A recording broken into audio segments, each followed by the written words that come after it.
You're listening to Thyroid Talk. I'm Dr. Angela Mazza. Thanks for joining us for part 3 of Compounding Pharmacies as we discuss the benefits of compounding medicine with Dr. Juan Lopez. Let's dive right in. Testing in there, that filler that we use, it all has to be involved in there because you're pretty much calibrating your dose with the filler. Now that filler can change if you have certain sensitivities. And you can actually, cut it down as much as possible. So if you need a smaller capsule size, you can do that. So that way there's less of anything. You can actually use, other nutrients if you needed to use it as a filler. Like you're already taking an amino acid, you can put an amino acid in there that you would need, or you can use a food grade material that you can tolerate, or most likely with most of our preparations, there's a hypoallergenic filler that we use. It's pretty much microcrystalline cellulose, pretty common amongst a lot of the pharmacies and even commercial medications too.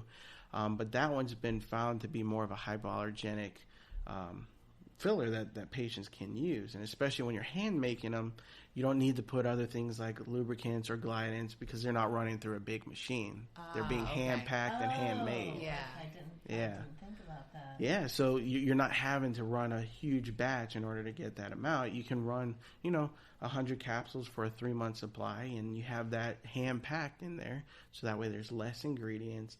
You can pick, is a gelatin capsule okay with you? Or if somebody has, they can't have any porcine or pig components, then we can do a veggie capsule, and vice versa, So it's really neat to be able to design that. I'm just so glad that Juan mentioned about the filler and I told you right before we started, I am so ignorant about this subject that I really thought the filler was just for holding it together, if you know what I mean. I didn't realize it really was part of the formulation sometimes. I think that's what you're saying. Oh, absolutely. And in terms of T3, T4, it's the only way you can really get an accurate dosing on there. So it's a needed thing that has to be in there, but at the same time, that's part of that formulation that you can influence and create for that patient. See, that's good because I think sometimes we hear, fillers, like it's all bad. The way we hear about cortisol, for example, it's just bad. It's just terrible. Well, no, you have to have it. So you have to have it. So yeah, that was great. Thank you. Yeah. One of the other things that we've talked about on the show before, and I want to bring up because we talked about low dose naltrexone in previous episodes and treatment option in conjunction for Hashimoto thyroiditis and. Low-dose naltrexone, or LDN, is something you can get through a compounding pharmacy as well. I mean, to kind of remind our listeners, naltrexone is kind of one of those in high doses. We use it for addiction medicine and help with weight loss. But in low doses, it has beneficial effects on our immune system. So that's the LDN. And could you speak to how you dose and compound LDN a little bit? Absolutely. So that definitely over the, I think, past probably 10 years has been gaining more and more attention, especially as more like research is being done. A lot of positive patient cases are being reported, and practitioners are seeing good responses from that. But one of the things, you're correct with, there's a commercially available naltrexone out there. Now that's much higher doses than what you're using. That's like 10 times the dose. And it goes back to what we talked about where, if you're trying to cut that tablet, or like I've had this where they're trying to dissolve it in water and then measure out how much to take. Well, if you're really trying to get the benefits of that preparation, even misdosing it where you're getting more drug than what you're supposed to be getting, you're not really going to get that accurate dose and the response you're looking at. And then we start to question as clinicians is this therapy, is the medication not working for you, or is it how it's being supplied, or maybe the patient's condition really doesn't warrant this, but now it's a factor that we need to consider that we don't know which one it is, right? Right. So when we prepare it, that's one of the things too. There's many different dosage options available. So we have naltrexone as liquid drops, for super sensitive people that only want, they know that they can tolerate almond oil. So we have all, drops that provide that naltrexone calibrated per drop, right? We have capsules in the hypoallergenic filler, so it's just naltrexone with the hypoallergenic filler in a capsule. 3 ingredients, and that's it. We actually developed a process at our pharmacy where we have these pressed tablets that are scored. Because, some patients that know a little bit more about naltrexone, the dosing will need to be flexible. You'll have to go, start low, go up. Yeah, start low, go slow, and, get used to the medication. And sometimes if it's a little bit too much, you can go down. And what we found out probably about, 8 years ago was, we'd get a prescription for 1.5 milligrams, but they needed 3, or they got it for 4.5 and they needed to start it at 1.5. So we developed this really awesome tablet that's scored in a way that you can break it down to quarter dosages and build up your dose based on what you need. And your doctor knew that that's what you were doing. You were trying to find the best level for you. And we found and developed a way that we could actually use nothing but the actual active ingredient and a hypoallergenic filler.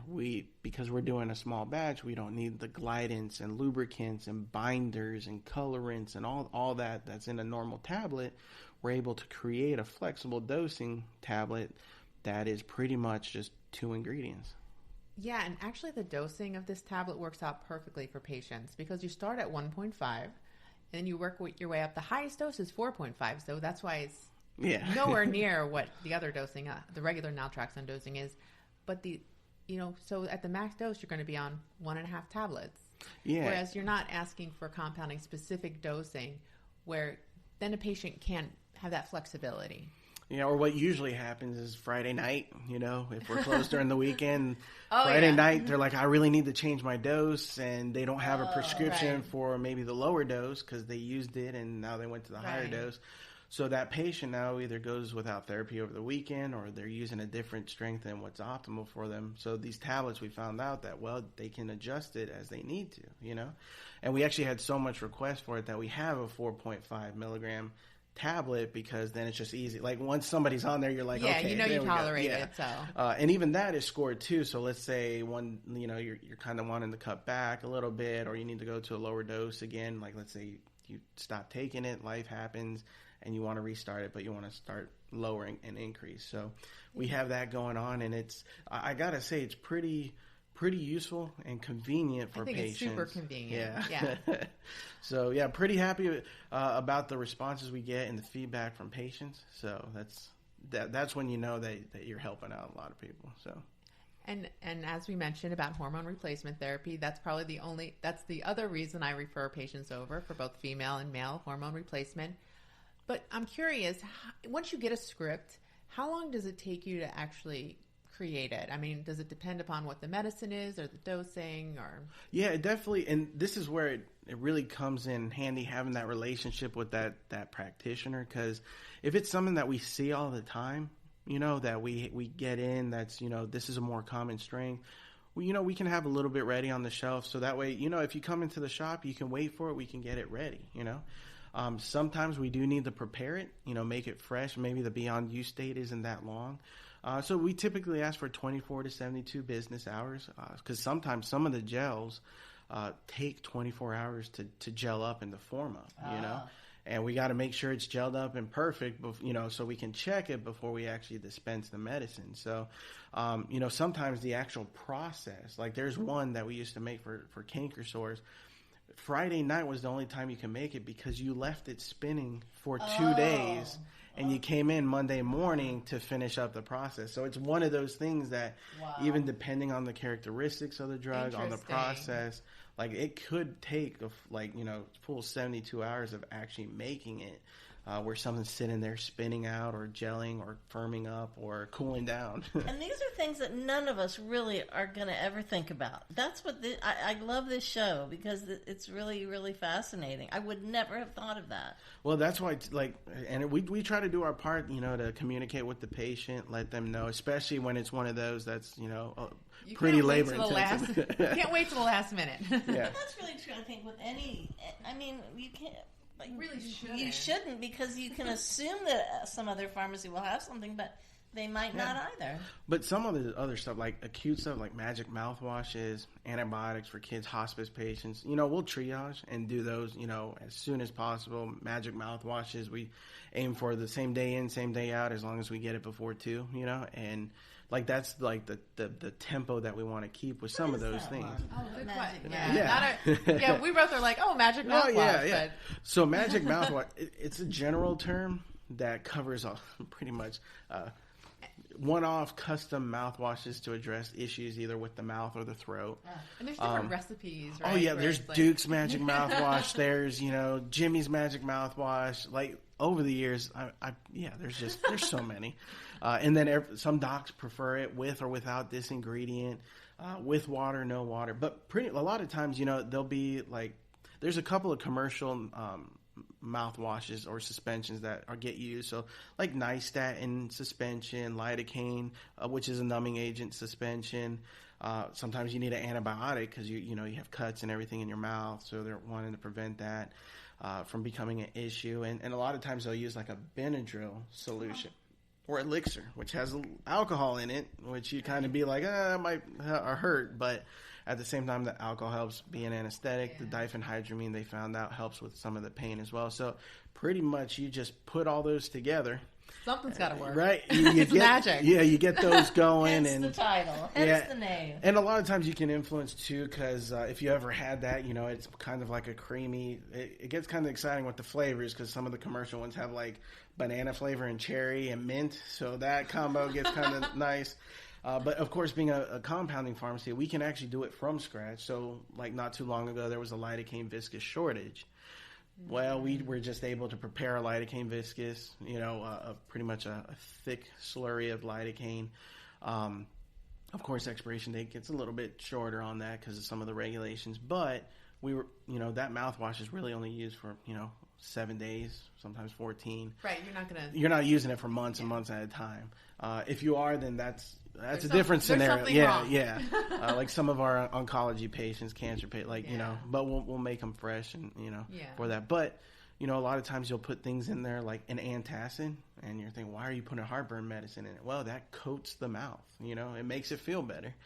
So those combinations, I think our formulation database probably has like at least like 400 or 500 different ones of that, like because there's I want these 3 ingredients at a 1-to-1-to-1 ratio, and then the next doc sends it in, they're like, but I want it diluted with like half water, so that is a whole new formula.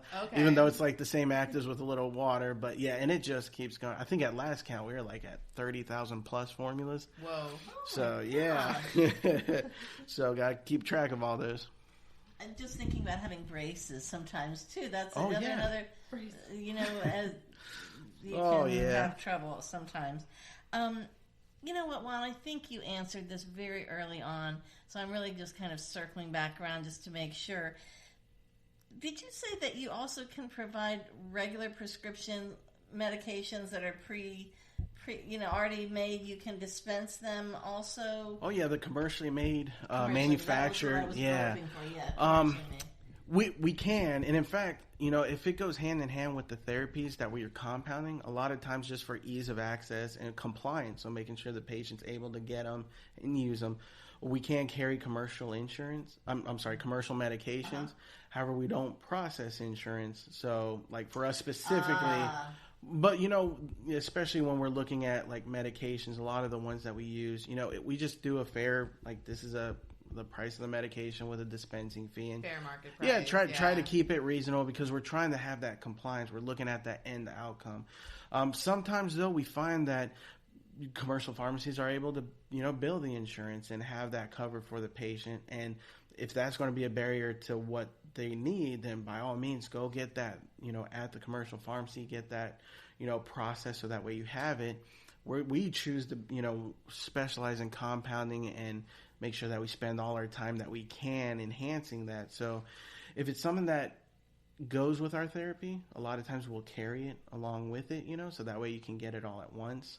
But then other times it just works out better for the patient to get it at a commercial pharmacy. So definitely we have access to stuff. We can order it. A lot of patients actually will come to us. We had this the other day where they were allergic to a filler that's found in like 90% of the commercial products. Oh. I wasn't able to get the pure chemical to compounded form, but what I did is we spent time researching every commercially made drug. Which manufacturer. Yeah, and we found the manufacturer that doesn't use an ingredient they're allergic to or have that sensitivity to. So the patient now comes to our pharmacy and gets it from us because we have it set to specifically order this one NDC, this, this actual medication from that manufacturer. So then that way they know that they're not going to, it's not going to get switched out because of a contract or something. We're specifically ordering that one. And we took the time to research it. And I think that patient just really appreciated that. Oh, yeah, that extra step. Yeah. Well, I would have for sure. You may not know this one. I'm sorry, this is a really rough segue here. I'm not really sure how to... I just decided to just dive in. You know what, Juan? We like to talk about cats on this show a lot, okay? So there was just no way to approach this in a smooth way. We talk about dogs, too, just FYI. Love all the pets. So I had a cat years ago, really serious health crisis. I almost had to go to a compounding pharmacy, which I wish now in retrospect I would have, but in the end, for some reason, the vet clinic provided the medicine. But now I see from your website, you guys talk a lot about pet medication, and that was a great section and very informative on your website. I spent a long time on there actually this morning, and I really encourage folks to take a look at that, especially that, in particular, that page, but it was really very informative and helpful. But, so my question was if veterinarians and maybe emergency vet hospitals send you many, many prescriptions for pets, is that a pretty big thing for you guys? Well, it's definitely something that we do. We help out, our furry friends, and we definitely get them the medications that they need. So yeah, we'll get calls from, emergency situations all the way to just maintenance medications for, all the pets, because a lot of times, I don't know if you've ever tried feeding a cat, a capsule. Yes, Juan, I have. Yes. That doesn't work out so well. Yeah. Well, wouldn't it be cool if you could get their medicine in their system by rubbing some cream on their ear? It would, yes. Yeah. So that is the thing, right? Yeah, absolutely. You can, especially because the blood flows there, you're putting it in a penetrating one. They're cute little ears. Oh yeah, and you can concentrate that dose. I think you're just giving them some love, right? Yeah.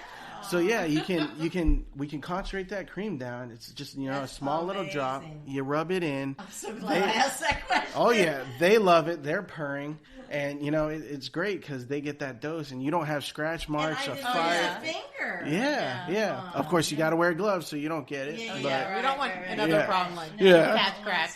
Yeah, cats. Very difficult. But yeah, even flavoring sometimes is a challenge because if it's there's an aversion to a certain taste, then we can just flavor it. And do you make it like tuna flavored? Oh, we have tuna flavored, and it stinks up the pharmacy. It's just I told you Juan can make anything. I'm gonna ask for a prescription for myself with tuna flavor. We got tuna. There's beef. Chicken chicken's like the most popular. One. And then we got in the text we're looking at like different flavors, and they're like, well, we got to get this one. So recently we added on some bacon. Yeah. Okay. What's the address? I'll be right there. Absolutely. Yeah.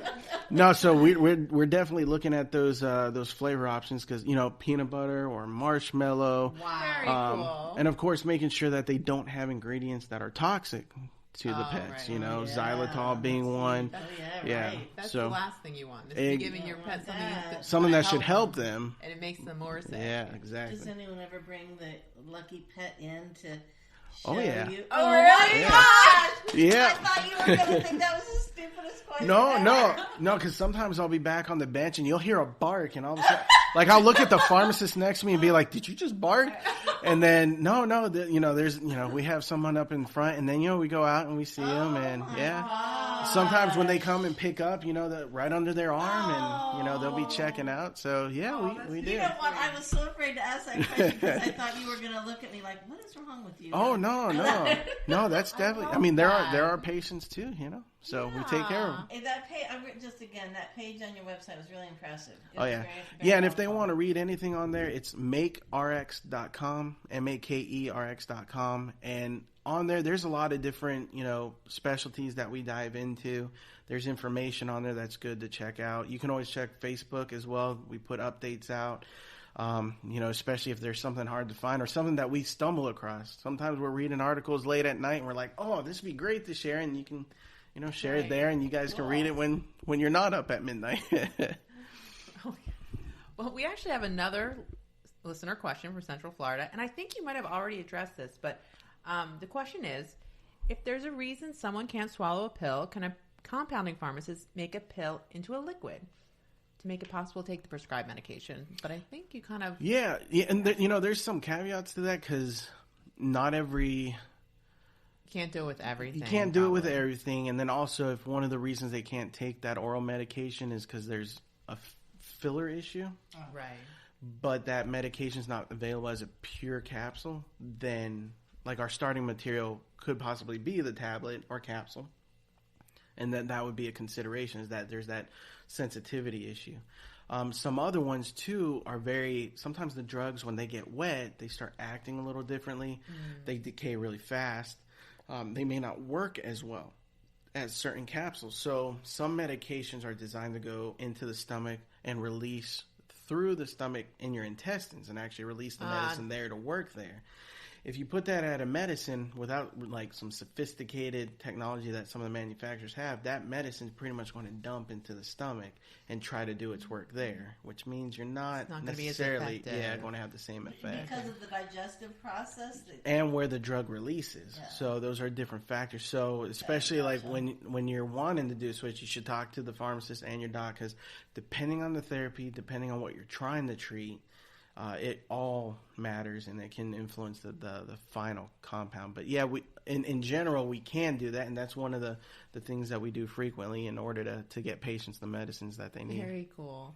And Juan, just as an aside, I think again in my ignorance, have been using filler and binder as synonyms, but I'm hearing they're not necessarily the same. I think when I was using filler, I was really meaning a binding agent, but they're not the same, are they? Well, a binder is a filler, but not all fillers are binders. Okay. So a binder, like if they're running a tablet, a binder will keep that tablet together rather than breaking apart. It'll also help whenever it's punched out, if it's on a machine, or if it's sliding into an actual capsule. It can keep it close together. The actual powder and the chemicals. Then you have things like lubricants, so it allows the powder to slide down the machinery however it needs to, depending on what they're using.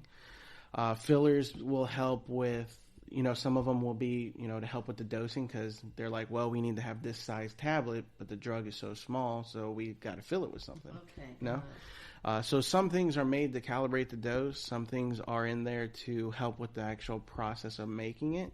So a manufacturer will have things in there specifically for them to manufacture that drug.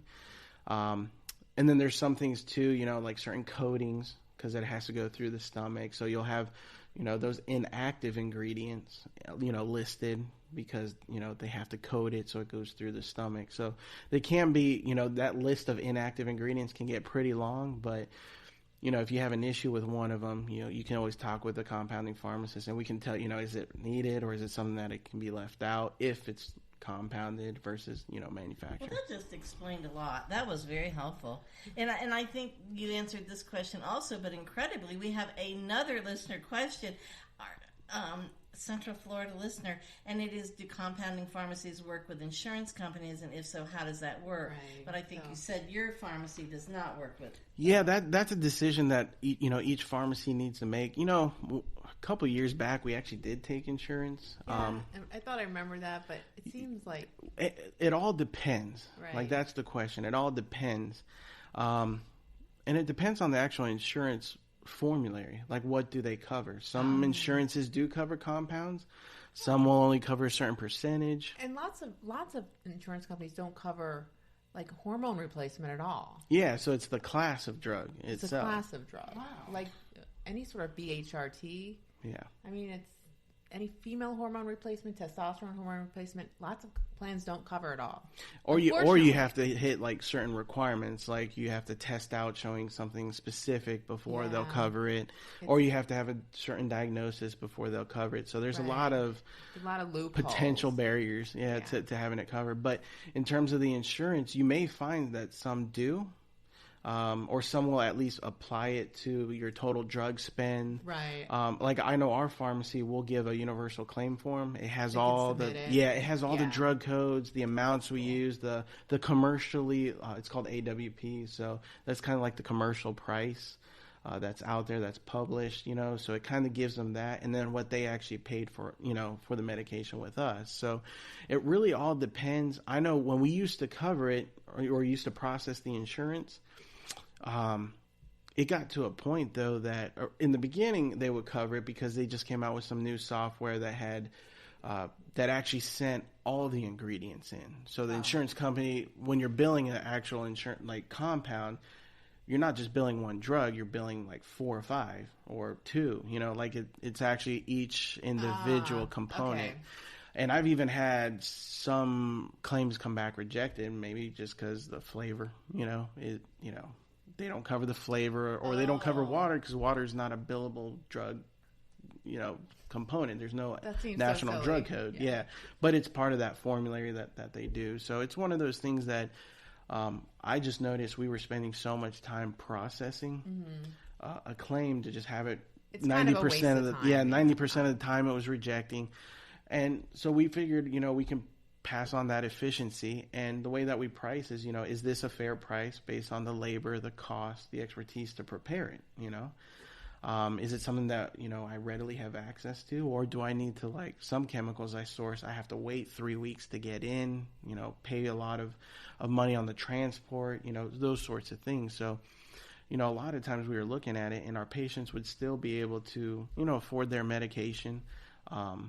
But we were able to be more efficient in what we did. So, probably about 6 years ago, we stopped billing any of the insurance. At that time, I think about majority of everything was rejecting anyways, Right. So, but I would still take advantage of the universal claim form, send that in to the to the insurance. Lose, right? Yeah, right. So that way they can at least help apply it. You can always use, HSA, FSA on prescriptions because they are prescription medications. So.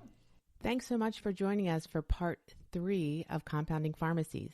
We're going to push pause right there. Coming up soon, check us out for part 4. And as always, listeners, thanks for joining us for Thyroid Talk.